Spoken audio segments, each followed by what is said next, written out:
After I was left to die alone in the woods by my own mate and husband, who was busy pestering the wife of someone else's, I was reborn to the day I had chosen my mates over my dreams. I tore up the admission letter from Lunar Alphas Academy with my own hands, and I rejected the passionate confessions of the two alpha mates. It's because I didn't want to repeat the mistake I made in my previous life by choosing Dylan, who ran away for Amy on our wedding day, which made my grandmother, who depended on me, angry to death. In despair, my other mate, Marcus, bent on his knees and proposed to me, saying, "You still have me, I will never let you down." He saved me from losing face to the entire pack, making me shed tears of love and gratitude. I vowed to dedicate my whole life to him, but soon after the marriage, his behavior towards me changed completely. All of a sudden, he turned cold to me. I thought it was because I couldn't produce an heir, but little did I know, until the fateful night of the blood moon, when Amy, barely scratched, was prioritized over me, and I, who was severely wounded and sick, was left to die. As my spirit wandered, lost and helpless, I discovered the horrifying truth.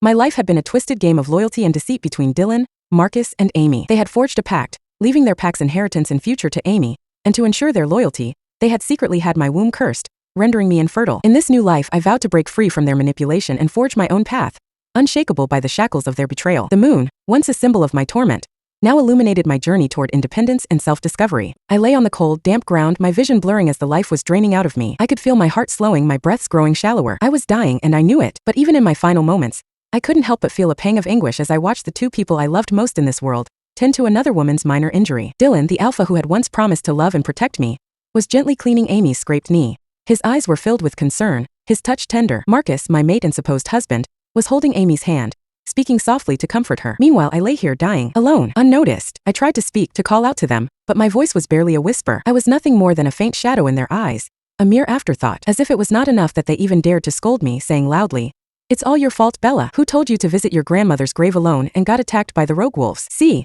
Amy got wounded in saving you." I smiled bitterly. My husband, who blamed me for visiting my grandma's grave alone, kinda forgot he never accompanied me anywhere. His life, he was busy chasing Dylan's supposed wife, Amy, and his last sentence almost angered me to death. Amy didn't help me for once. She was standing aside, laughing and clapping while the rogue wolves were tearing my clothes, kicking and scratching my body with their sharp nails. Her wounds were fogged just to show to my blind mates, "Amy, your body is delicate. Why must you jump into the chaos and help Bella? She is an alpha blood. She would have managed. It's nothing to her," Dylan said while cleaning Amy's minor scratches before he yelled at me.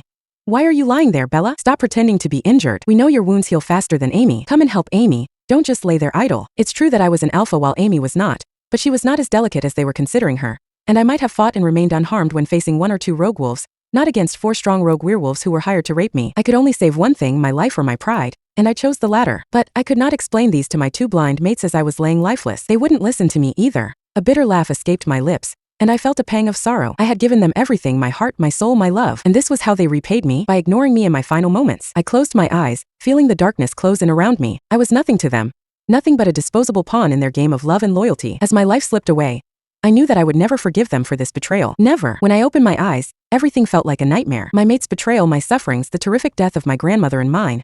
Everything felt like a dream, but for some reason I knew they weren't dream. I could still feel the 4 rogues, tearing me from inside out. I could still feel the hurt when Marcus was confessing his love to Amy on my grave. Every heartbreak was a fresh reminder to me that they weren't the dream but the truth of my previous life. I glanced at the admission letter of Lunar Alphas Academy, a university only for the talented alphas and the higher level of werewolves. It was not easy to secure a seat at this university when there were so many alphas in the kingdom. I had managed not just a seat, but had topped them all. Now that I was reading the admission letter, it was reminding me of the mistakes of my past life because it was the place where everything started. Marcus and Dylan joined the same university, along with Amy, but in this life I didn't want anything to do with them. So, I tore the letter and decided not to take admission in the same university as them. I stood up, feeling a sense of liberation throughout my body as I tore the admission letter into pieces. I was determined to forge a new path, one that didn't involve Dylan, Marcus, or Amy. I walked over to my desk and picked up the secret application form for the Golden Wolves University, a prestigious institution that was known for its strong powerhold in the kingdom. Only a few knew the secret of this university. Actually, the university was not run by werewolves but lycans. They gave admission to only a few extraordinary werewolves to their university,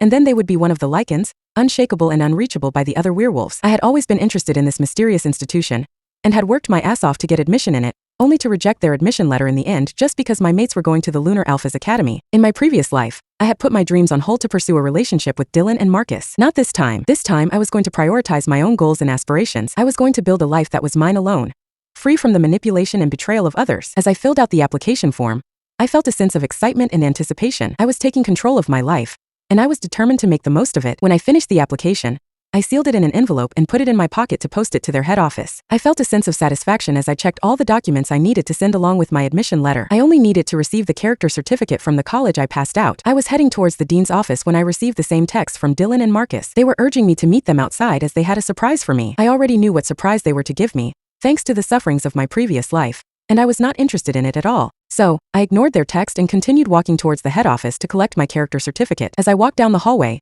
I felt like I was navigating a gauntlet of gossiping students. Whispered insults and snickers followed me, making my skin crawl. One student, taking advantage of the crowd around me, shoved me from behind, sending me stumbling down the stairs. My books and papers scattered everywhere, and I landed hard on my knee. I winced in pain, but my anger quickly took over. "Watch where you're going, jerk," I snapped, glowering at the culprit. But the student just smirked and disappeared into the crowd, leaving me to gather my belongings amidst the sea of hostile faces. As I walked, I watched everyone staring at me with disgust and ridicule in their eyes, as if I had done something gross or got some untouchable disease. I understood the cause of their hatred towards me when I overheard a familiar voice, whispering something to my batchmates, because of my extraordinary hearing capabilities. When I turned the corner, I just heard Amy chatting with my two batchmates who belonged to my pack as well. I did see Bella getting off the car of the directors of Lunar University in the middle of the night, but this doesn't mean anything. Maybe Bella really got into Lunar University based on her own skills. Amy spoke in a low tone. "Amy, don't speak for her. She doesn't even dare to reveal her skills. She is the alpha of our pack, yet we haven't seen her shifting for once. Her wolf must be small and petty. That's why she dares not show her to us. She must sell herself off to the directors just to appear powerful in front of us." "Yes, Amy.